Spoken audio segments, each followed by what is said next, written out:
وزیر اعظم نے صنعتوں کے لیے بجلی سستی کرنے کا اعلان کر دیا۔ کاروباری شخصیات کو ایوارڈ دینے کی تقریب سے خطاب کرتے ہوئے بتایا کہ بجلی 4 روپے 4 پیسے سستی کریں گے۔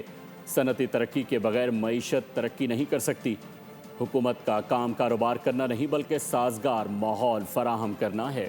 ماضی میں پاکستان کے دیوالیہ ہونے کی باتیں کی جاتی رہی۔ ملک کو دیوالیہ ہونے سے بچانا ہمارے لیے بڑا چیلنج تھا۔ حکومت کی کوششوں سے مہنگائی سنگل ڈیجٹ میں آ چکی ہے۔ مارکہ حق کے بعد دنیا اب آپ کی بات مان رہی ہے۔ حکومت اور فوج کی پارٹنرشپ اسی طرح چلتی رہی تو پاکستان دنیا کے نقشے پر مضبوط ملک بن کر ابھرے گا۔ جو انڈسٹری کے لیے جو ٹیرف ہے اس میں 4 روپے 4 پیسے کمی کا اور اعلان کر رہا ہوں۔ گورنمنٹ جو ہیں وہ بزنس نہیں کرتی، دنیا میں کہیں نہیں کرتی۔ جہاں کرتی ہیں تو وہ تباہی کا موجب بنتی ہیں۔ بزنس پرائیویٹ سیکٹر نے کرنا ہے۔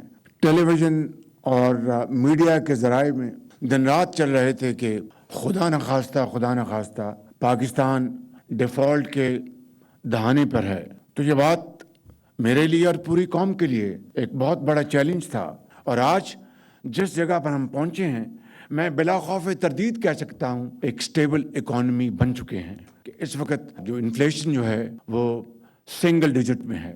ہندوستان کے ساتھ جو مٹ بھیڑ ہوئی مئی پچھلے سال، آپ نے اس کو اس طرح کی شکست فاش دی کہ ان کے آنے والی نسلیں بھی یاد رکھیں گی، اور آج پوری دنیا میں پاکستان کا ایک مقام بن گیا ہے۔ میں بھی اور خاموشی کے ساتھ فیلڈ مارشل ہم کئی ممالک میں گئے اور ان سے کہا کہ IMF کا پروگرام ہے، یہ ہمارا ایکسٹرنل گیپ ہے، آپ اتنے $1 بلین دے دیں۔ میں ان ممالک کا، ان دوست ممالک کا بے حد شکر گزار ہوں کہ جنہوں نے ہماری پذیرائی کی۔ سبسکرائب کریں اور بیل دبائیں تاکہ کوئی خبر رہ نہ جائے۔